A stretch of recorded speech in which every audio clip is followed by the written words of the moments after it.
What are my favorite photographs I have shot in my 55 years in photography? In this edition of Jules Voto's Photo Focus, we're going to go through some of my favorite photos, and I will give a quick explanation on how they were made. Recently, one of my subscribers asked me to do that, to show some of my favorite photos, so I decided, why not? So this may be my favorite photo I ever shot. This was Irv Bruskin. He owned a hardware store in South Philadelphia, and that was shot when I worked for the South Philadelphia Review. And every Thursday we would have a story meeting. The paper would come out on Thursdays, Thursday afternoon. The staff would all get together and we would discuss stories for the following week. And the editor mentioned this gentleman, Irv Bruskin, who owned the hardware store, and he claimed to have 1 million keys. So we would get the general idea and then start discussing possibilities. Well, this came to me right away. Sometimes someone else would suggest a photo, or we would have a discussion and go through different things.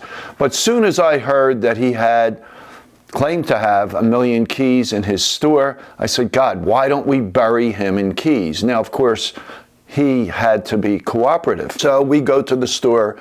The reporter interviewed him, and he was a real character. He was a great guy. Unfortunately, he passed away a couple of years ago. But so I mentioned to him, oh, that's a great idea. It's a great idea. How are we going to do it?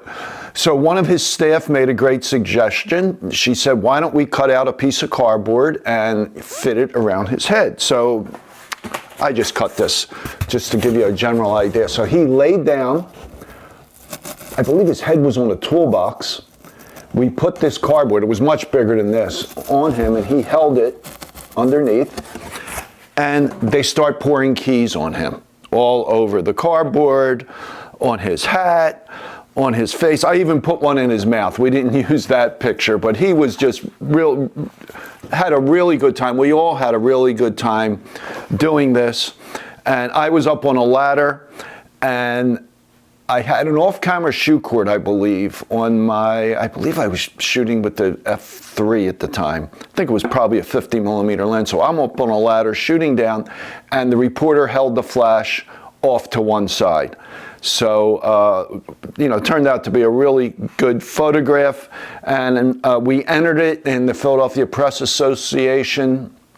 They had an award banquet every year, and it came in first place for Feature Photography Weekly. So, I don't know. I think this may be my best picture in 55 years, but I don't know. Now, this one also was shot for the South Philadelphia Review.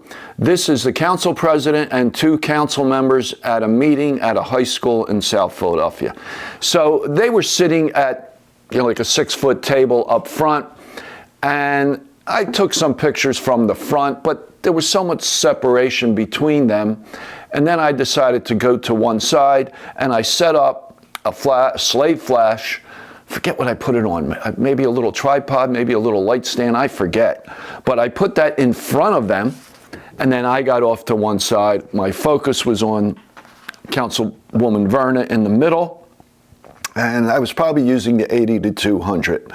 So really like this picture. It was something a little different than just shooting them straight on. Okay, this next one is an early photograph. This was shot with a Nichromat FTN and my first wide-angle lens for that camera, the 35mm 2.8. This was shot, the house I lived in, my mom's house, had a walkout basement. So I opened the door in the basement, opened the gate. I think they call these Bilko doors. So I opened the door, and there were these kids around. I always took pictures of the neighborhood kids. And I was a kid myself. I was, when this picture was from 1973, so I was probably 17 at the time. And so they just gathered around the opening, and I was in the basement shooting up, and I got this picture. And I liked it, but then I decided to go, well, there's the wires you can see here Okay, you can see the overhead wires. Actually, this was probably the wire going to supplying electricity to the house. And I then took that negative and copied it onto high contrast film and then came up with this image. And I'm not sure at this point now which I like better, but it just kind of eliminated those wires and it gave them more of a sinister look, do I want to say? I don't know, but I really like this picture. So here's another one for the review. And I had mentioned before, when I look back at photography, especially starting out when I did in 1970, I think of good photographs as black and white photographs. You know, looking back at the great photographers, you know, the Ansel Adams and W. Eugene Smith and Edward Strand, Edward Steichen, and my God, what was Strand's first name? Paul Strand, another great photographer. And they shot in black and white. So this was another story. This was a lifestyle story for the newspaper. There was a great drummer, Mickey Roker from South Philadelphia. He was a jazz drummer. And we photographed him at a performance. And I believe, there was no additional lighting on this. I just went with the lighting in the venue. And I believe this was done with that 80 to 200, probably at 2.8. So it's another photograph I took a bunch of shots and you know, captured this one with his mouth open. And also he was a really nice guy. He actually autographed some of these for me a little later on.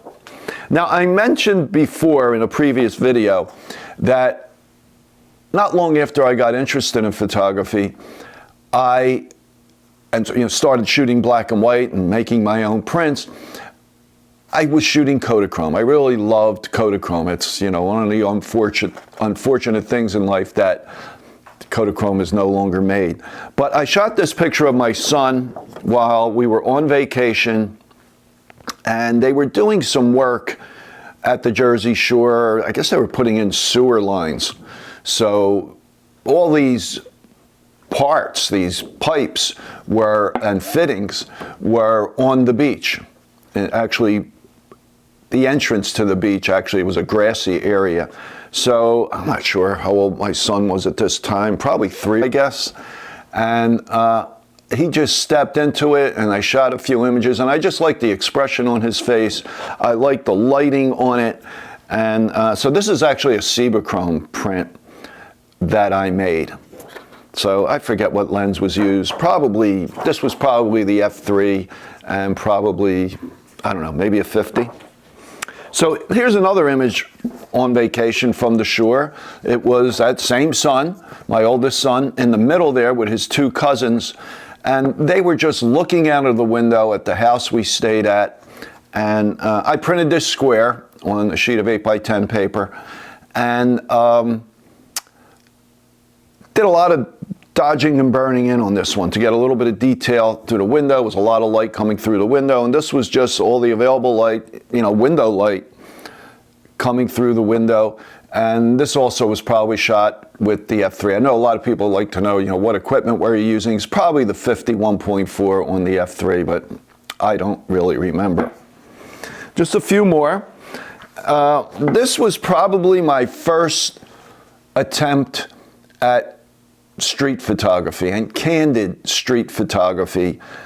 I was walking around Center City, Philadelphia on 9th Street near Chestnut, those of you who are familiar with Philadelphia, right down the street from the Benjamin Franklin Hotel. And I had the diker mat around my neck, and I think I had the 35-2.8 on it, because at the time this picture was taken, which is around 1973, maybe 74, that was the only wide angle I had.